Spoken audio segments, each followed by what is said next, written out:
It seems like Drew Barrymore just can't keep her hands to herself, and fans are becoming outraged at her behavior. The actress was blasted as cringy after uncomfortably caressing Oprah Winfrey on an episode of The Drew Barrymore Show. In the clip, the two of them were seen cozied up on the couch while talking about the importance of interacting with the studio audience. Drew tightly held onto Oprah's hand while she was running her other hand up and down her arm. She said, "Something that I learned about you because I didn't know about this detail was that you would spend time with the audience outside of the show you were filming." Oprah then seemed to be trying to get out of her grasp because she adjusted her seating position while answering the question. She said, "It is necessary. My crew used to be like, oh my gosh, how much time you should go spend talking to that audience." Drew then let go of her guest while she was preparing to ask her something else. For her part, Oprah then started talking with her hands while applauding Drew for running the daytime talk show without an audience during the pandemic. She said, "That's why this is so hard to do without an audience, and I was complimenting you on the fact that you go through it without an audience because it's almost like you're not getting their energy." The thing is, Oprah didn't appear to be too bothered with this hands-on approach, but a lot of people watching this interview seemed to be. They were completely turned off by Drew's behavior. Online, people started flooding her comment section, saying things like, "She's really creeping me out now, it's just too weird," and "Drew is too overbearing and cringy, and it doesn't seem genuine the way she fawns over her guests." Another person wrote, "The handhold and the arm being caressed is past my boundary. Oprah's body language was so clear that she wanted her hand back. Why is Drew always trying to force the moment?" Although the backlash is a little over the top, this is hardly the first time something like this has happened. As a host, Drew is often known for getting close and personal with her guests, and she was also pretty touchy with Brooke Shields back in April, when the two of them had an emotional discussion about their needy moms, so it's not a total one-off for her. Fortunately, it seems like Oprah was totally down for the whole caressing thing, even if some fans were cringing. As she was headed into the Empire State Building, she claimed that she enjoyed the personal touch she got on the Drew Barrymore show, and spoke to a reporter saying that it actually provided her some solace. She said she thought it was endearing and loved Drew for always being herself. So there you go, as long as she was fine with it, it's totally okay. Though to be fair, this is not the first time Drew's own audience seemed to turn on her. Several weeks ago, she came under fire for announcing the return of her talk show despite there being an ongoing writer's strike in Hollywood at the time. The backlash started when she claimed that the show would be returning during the strike because it was in line with the rules. But the show's writers were amongst those who picketed the studio in New York after it resumed filming, and after that all hell broke loose. The National Book Foundation said it had rescinded Drew's invitation to host the National Book Awards. The foundation released a statement saying the event is dedicated to celebrating the power of literature and the incomparable contributions of writers in our culture. They went on to say, in light of the announcement that the Drew Barrymore show will resume production, the National Book Foundation has rescinded her invitation to host the awards ceremony. The move came completely out of left field, as before the controversy, the foundation had praised her work because Drew is the author of several books, including a biographical piece called Wildflower, which recounts her childhood, and that book received massive praise and made the New York Times bestseller list. The Writers Guild of America had been on strike since the beginning of May over concerns about pay, proper working conditions, and the use of artificial intelligence, with actors joining the strike in July in solidarity. At the start of the strike, Drew stepped down as the host of her show, as well as the host for the MTV Film and TV Awards, in solidarity with the striking WGA members. But she then seemed to go back on her promise when she made the choice to return for the first time during the strike, all for the sake of the show. She said the show may have her name on it, but that situation was much larger than that. She owned the choice and confirmed that the show had no intentions of operating against the guidelines that were set in place by the strike, namely the rule of promoting affected TV shows or films. She went on to say that the return to the show was her way of trying to provide what writers do so well, which is a way of bringing us together or helping us make a sense of the human experience. The head of CBS said that her show would not be performing any written work that was covered by the WGA strike. Drew essentially signed herself up to write and star in the talk show, but of course so many people hated this decision. Speaking on the picket line, one former writer said, "First and foremost, this is obviously bigger than the Drew Barrymore show and its writers." She said that they were on the lines to stand there with the union and were feeling great and excited to be surrounded by so many creative minds. A union representative told the press that the guild has and will continue to picket struck shows that are in production during the writers' strike. They also said that any writing on the Drew Barrymore show is in violation of the WGA strike rules, something her team literally said would not happen. What's odd is that Drew's position as a performer on the show was not in violation of any strike rules. According to CBS, the show is covered by a different actor's contract than the one that is currently in dispute. The contract contract, which covers talk, game, and variety shows and soap operas, was renewed by the union last year. So technically speaking, she wasn't breaking a guideline, but at the same time she kind of was. While she was protected on the hosting side of things, writing her own material would in fact be against the rules. Amidst the growing controversy, Drew released a 4-minute long apology video taking full responsibility for her actions and giving her side as to the decision on restarting the show. She claimed that she never meant to hurt anyone, as she herself had been through some truly rough situations. She of course acknowledged the pain that she had caused the people on the line and knew there was nothing she could say to make it better. She reminded the audience that the show was literally created and premiered in 2020, when we were all supposed to stay away from each other, and it was literally built on sensitivity. Unfortunately, she said there is not much that could be said or done to make things right, or even really try to solve the problem. Then about a week later, under immense pressure, Drew took to Instagram to tell the world that she had changed her mind, and she would allow her talk show to remain cancelled. All of the public backlash and surely the negative comments from her fellow performers were not helping. She made a big post on Instagram saying that she heard everyone's concerns and would be postponing the premiere till the strike is over. The PR team at CBS praised this decision, and it seemingly got her out of hot water with a lot of her audience, all of whom had decided to boycott the show. On March 7th of this year, 99% of members from the Writers Guild of America voted in favor of demands that included calls for increased compensation, better residuals, staffing requirements, and protection from artificial intelligence that was interfering with their jobs. Negotiations between the union and the Alliance of Motion Picture and Television Producers, aka AMPTP, took place but quickly stalled out. The strike shut down literally everything in Hollywood. But the reason Drew received so much hate is because the strike also put live shows on ice. Saturday Night Live, Jimmy Kimmel, Jimmy Fallon, all of these shows were on the picket lines waiting to recommence. And around the middle of July, the Screen Actors Guild and American Federation of Television and Radio Artists joined the picket lines. All of this came about because writers said that they have suffered financially during the streaming TV boom, partly because the shows were having shorter seasons and they were also receiving smaller residual payments. The transition to streaming services has also cut the writers' pay and forced them to work more for less money. According to the WGA, half of TV writers now work at minimum salary levels, compared with only 1/3 back in 2013. The union released a statement saying, "This is not an ordinary negotiating cycle. We are fighting for writers' economic survival and stability of our profession." While the budget for TV series has soared over the past decade, the pay for writers and producers has actually fallen. At the same time, the entertainment industry has paid exorbitant salaries to executives and reporting billions of dollars in profits. The WGA calculates that industry profits have risen from $5 billion in 2000 to annual profits ranging from $28 billion to $30 billion from 2017 to 2021. In fact, in 2021, 12 of the top media and entertainment executives received about $1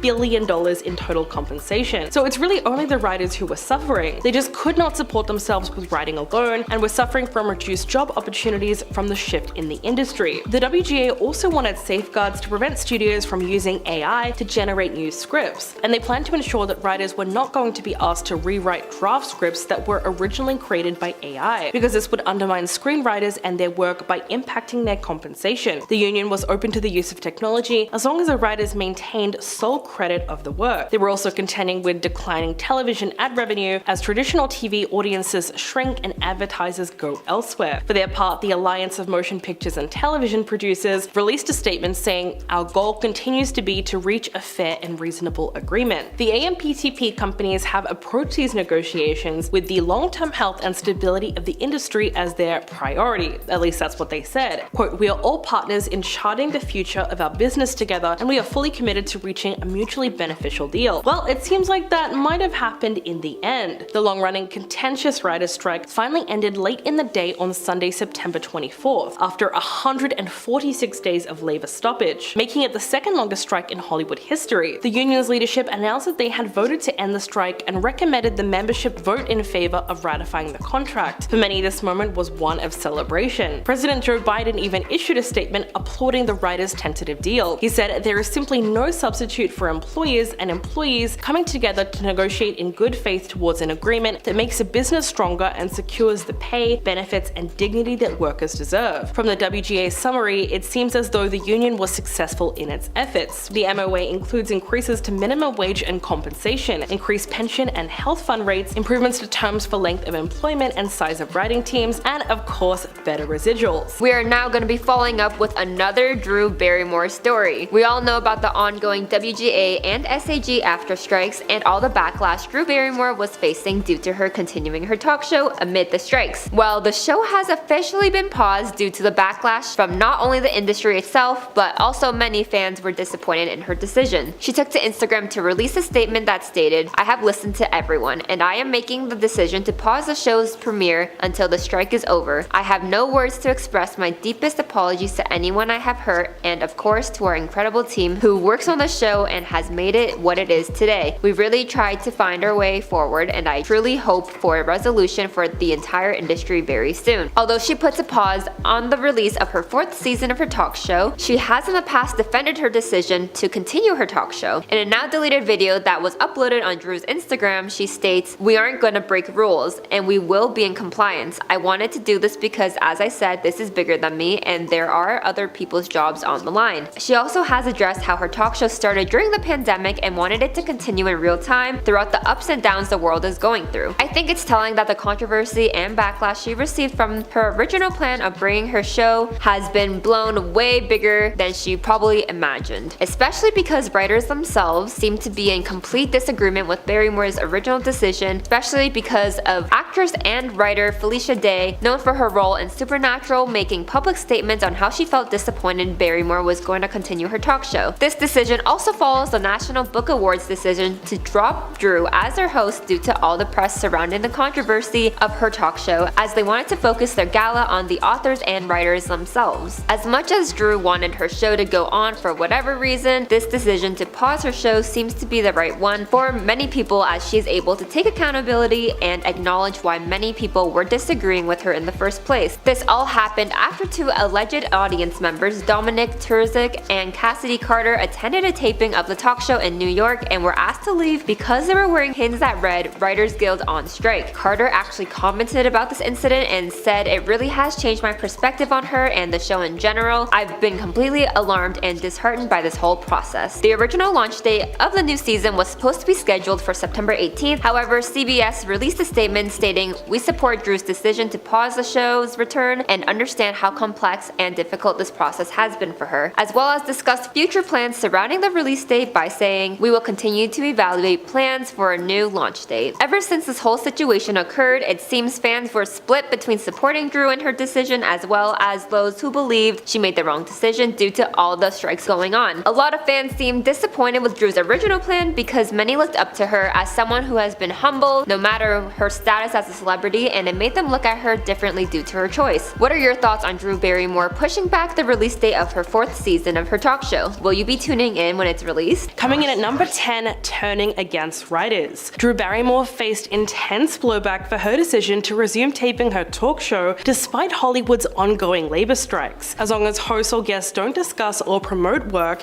she wouldn't have been violating SAG-AFTRA rules, since the network code agreement does allow daytime hosts to perform hosting duties. But the thing is that her show operates with union writers, so new episodes would have required moving forward without their writers on staff. At the time, the WAG condemned her decision. They said Drew Barrymore should not be on air while her writers are on strike fighting for a fair deal. In reality, shows like this cannot operate without writing, and that is struck work. What really got people angry about this whole situation was the hypocrisy, since back in May, Drew stepped down as a host of the MTV Movie and TV Awards in a show of support and solidarity to the striking writers. At the time, she said, "I have listened to the writers, and in order to truly respect them, I will pivot from hosting the MTV Movie and TV Awards live in solidarity with the strike." But only a few months later, it seemed as though she had gone back on her stance, which is why she was immediately labeled a scab. Number 9, the apology video. Drew posted a tearful apology after coming under fire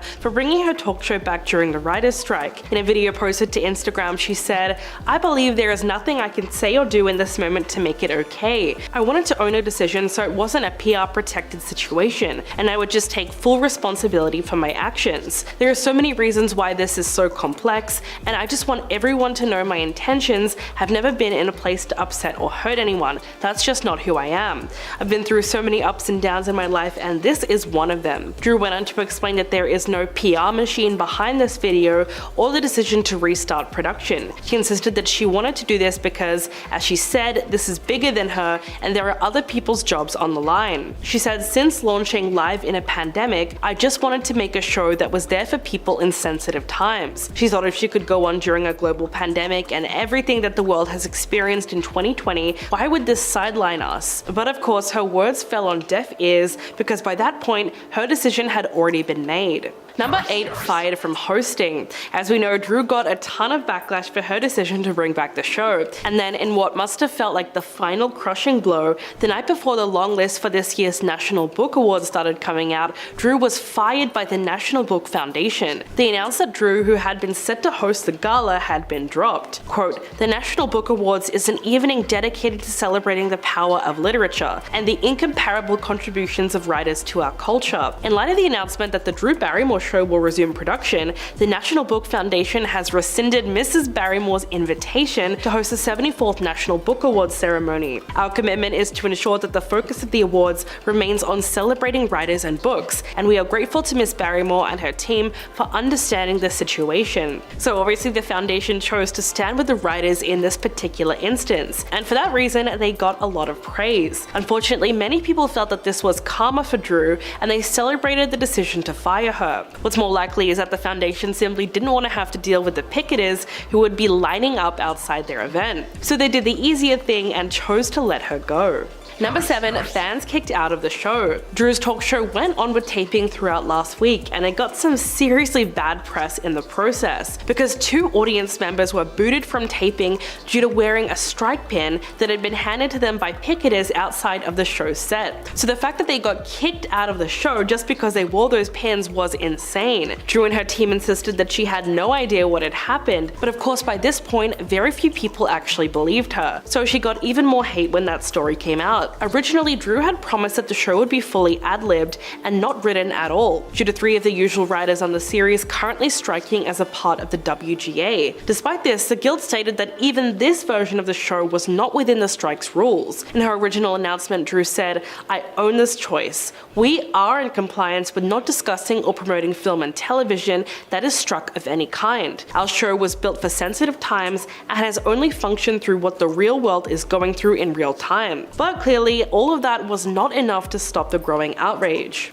Number 6, caving to pressure. Following a flood of criticism from fans and peers for her decision to return her talk show to air, Drew has now decided to press pause on her show's new season, which has led at least 2 other shows in the genre to do the same. She announced a reversal on Instagram, and her statement read, "I have listened to everyone and I'm making the decision to pause the show's premiere until the strike is over. I have no words to express my deepest apologies to anyone I have hurt, and of course to our incredible team who works on the show and has made it what it is today. We have really tried to find our way forward, and I truly hope for a resolution for the entire industry very soon." After Drew's announcement, the Jennifer Hudson Show and The Talk also paused their season premieres, which were set for Monday, with a spokesperson saying that it would evaluate plans for a new launch date. A spokesperson for CBS Media Ventures then told the media that "we support Drew's decision to pause the show's return and understand how complex and difficult this process must have been for her." Coming in at number 5, no concept of personal space. Drew got some major side-eye from fans over her behavior on her own talk show. As a host, she's often very comfortable with her guests,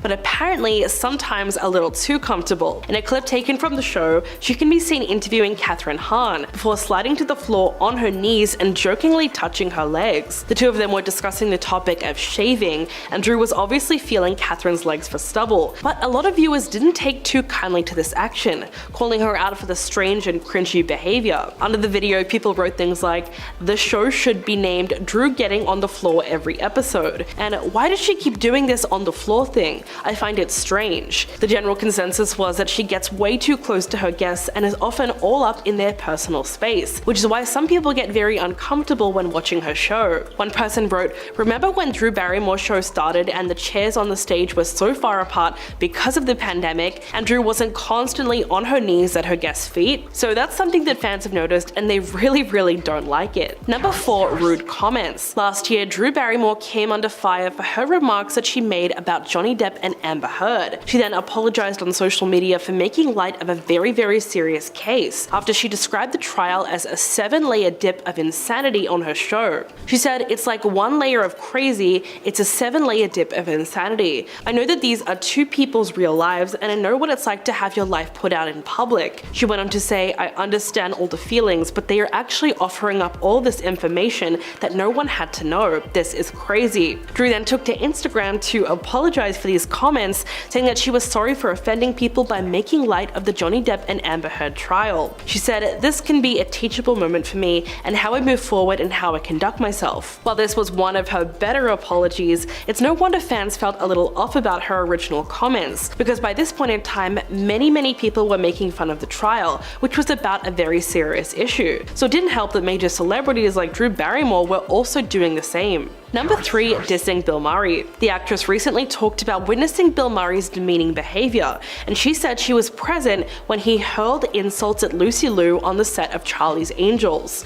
Drew said, "What really happened was Bill just came in a bad mood. You know, comedians can be a little dark sometimes, and what you have to know is how much Lucy stood up for herself, and that was a great thing that came out of an unfortunate circumstance. She literally said, 'I do not accept that kind of behavior from you,' and we all supported her and backed her up, and we moved forward." Drew said that there were some general comments made towards the group, but then Murray zeroed in on Lucy. Drew also sent her a video that she had of the incident to back up her allegations, which showed the moment that Bill Murray started lashing into her. It was apparently all caught on camera. In response, Lucy told her that she didn't even need the video for confirmation, and just having her friend's support was enough. Obviously, these comments didn't sit too well with Bill Murray fans, but it just goes to show you that the Angels still have each other's backs. Number 2, accusations of nepotism. Drew Barrymore is a staple of Hollywood at this point, but she did get her start because she was a daughter of Jade Barrymore and John Drew Barrymore. The crazy thing is that her family's fame goes back even further. The Barrymore legacy dates back to the 19th century to Maurice Barrymore and Georgina Emma Drew, who were stage actors. The first Barrymore to be featured on TV was Lionel Barrymore, who won an Oscar for a 1931 film called A Free Soul. Barrymore getting into Steven Spielberg's E.T., the extraterrestrial was a given. Drew still had a rough childhood, sadly, and it was all thanks to her connections with Spielberg that she didn't spiral into a bad lifestyle like Lindsay Lohan. And coming in at number 1, The Hollywood Life. Drew became a star at the ripe old age of 7 when she played Gertie in 1982's E.T. And of course, she was born into that famous family of actors, so she was truly meant for show business. But behind the curtain of her star-studded life, there was also a lot of darkness. According to The Guardian, Drew Barrymore's father John was a raging alcoholic, and her mother Jade lacked parental responsibility, and she also acted as Drew's manager and put her to work in show business at only 11 months old. But when her parents divorced,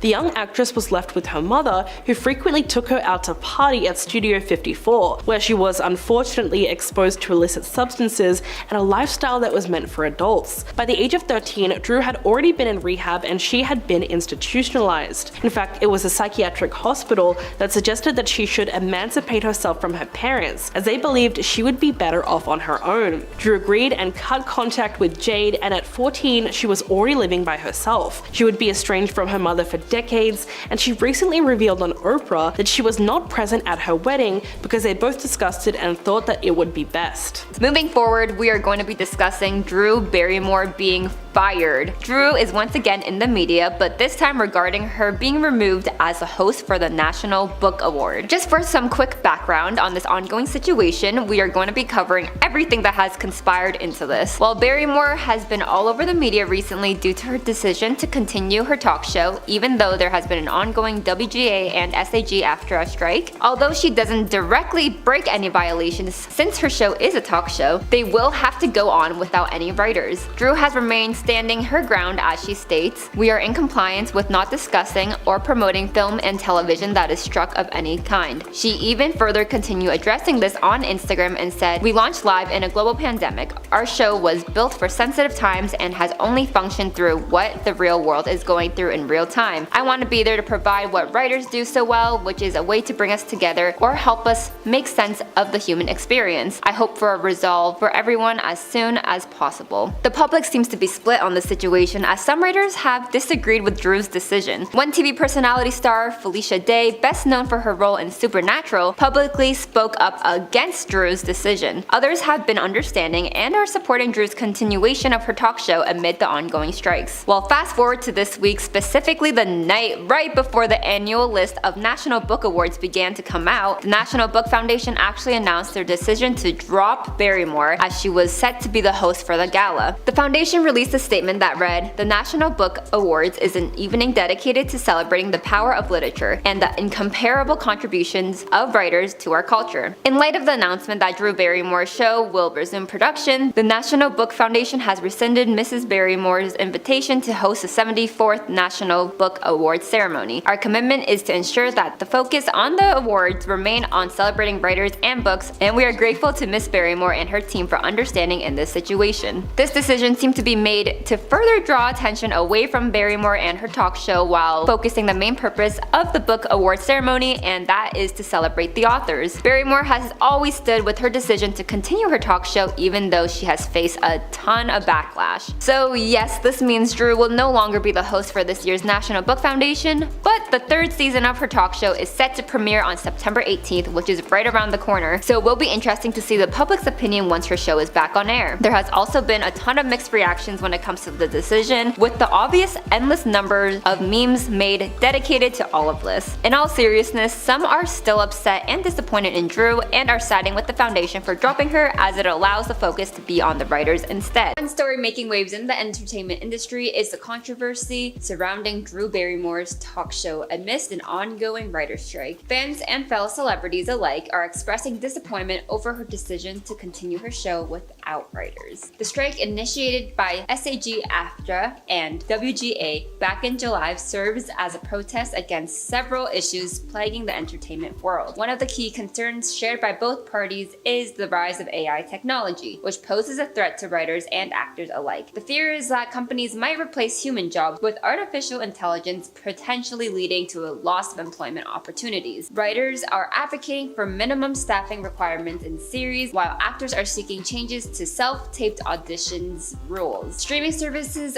a dominant force in the industry, have played a significant role in these issues. Shorter seasons, reduced residual pay, and other challenges associated with the expansion of streaming platforms have made it increasingly difficult for actors and writers to sustain their livelihoods. The persuasive fear of AI in the entertainment industry is a valid concern. AI has advanced to a point where it can generate content, including scripts that closely mimic human creativity. This raises questions about the future of writers and actors that's increasingly reliant on technology. I mean, there is not a single industry that I don't think fears AI taking over their job just a bit. For actors, there's the added concern that AI could replicate their likeliness, potentially dismissing the need for real-life performers, especially for groups such as background actors. While AI can be cost-effective for production companies, it has the potential to drastically reduce job opportunities in already competitive fields. Big companies would no longer have to hire writers or actors if they replace with AI.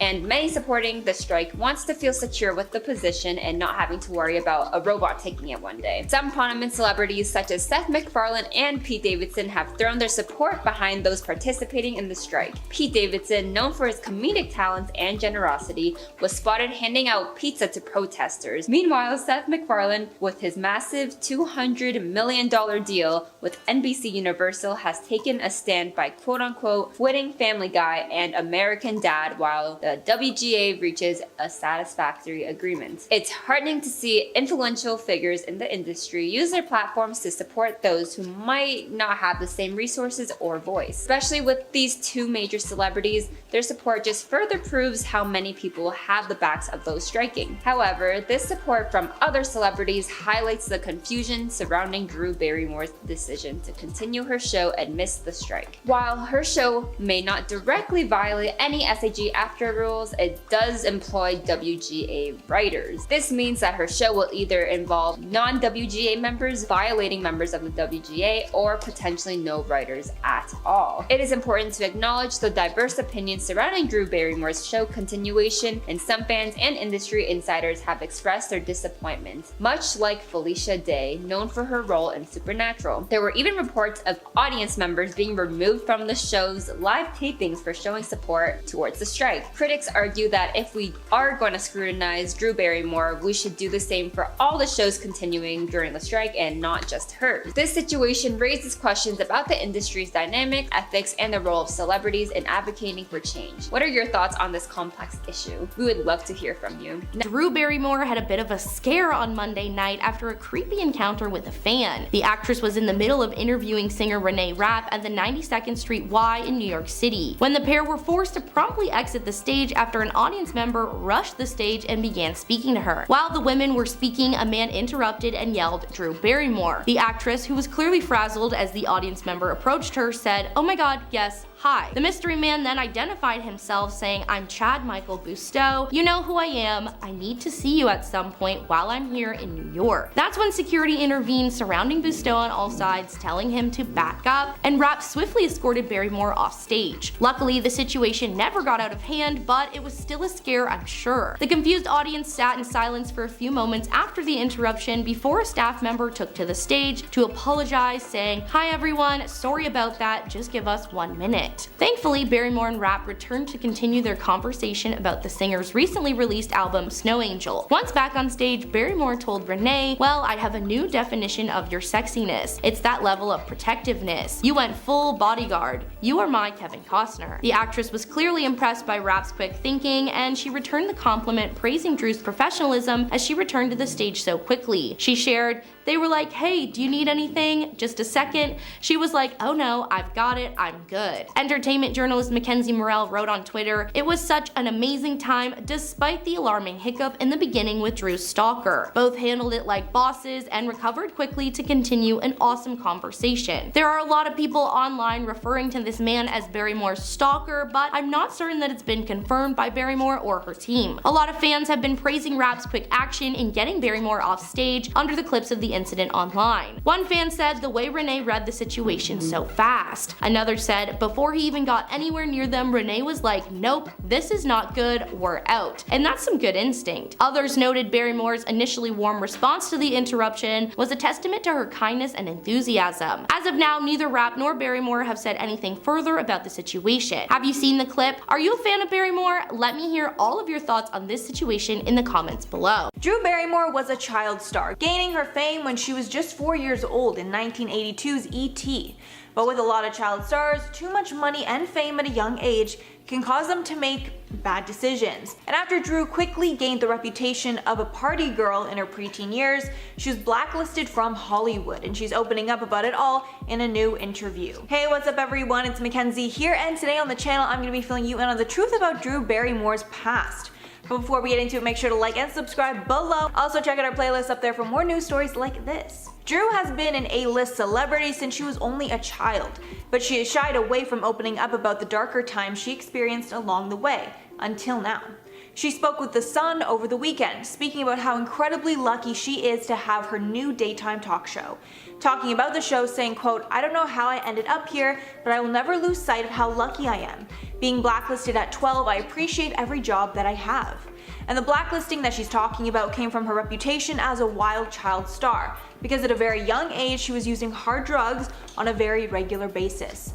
Adding, quote, "I know what it's like to lose and work for things and be so lucky and have the opportunities I have and everything in between. I don't think there's much to hide at this point." Opening up about how her mother, who was a socialite, would bring her to venues like New York's infamous Studio 54, which was a nightclub. And just a few years after gaining her fame at 12 years old, she was already considered damaged goods. Because of how out of hand that Drew got, her mother even sent her away to a behavioral institution as an attempt to stop her partying. Drew recently talked about this on her new show, as Paris Hilton was the guest, and if you saw my last video on Paris Hilton, You know, she's still scarred to this day because of the terrible treatment she was put through at Provo Canyon School, and Paris is becoming even more vocal in her pleas to have the school closed down, because the school made lasting negative changes on Paris's life. With Drew opening up that when she was watching Paris's documentary, it was like looking in a mirror because she had gone through the same things. What they're saying in the episode, quote, "I've had the people come and take me away. I've been locked up in solitary confinement. I've been in a place for lengthy periods of time. We're talking year and a half plus." That sent Drew into a downward spiral, and at the age of 14, she had tried to take her own life. And after being in rehab at the age of 15, she filed for emancipation from her mother. She moved into her own apartment in West Hollywood and started waitressing in a coffee shop, a job that Drew says that she wasn't very good at. At the same time, she tried to do what she could to start over in showbiz. And now that Drew is healthy and happy with a beautiful family as well as a daytime talk show, she knows just how fortunate that she is. Finishing off the interview saying, quote, "I'm honored anyone will come on the show. I'm not an assuming person. I've been in this industry my whole life, but I'm just as excited to be around people of note as anyone would be."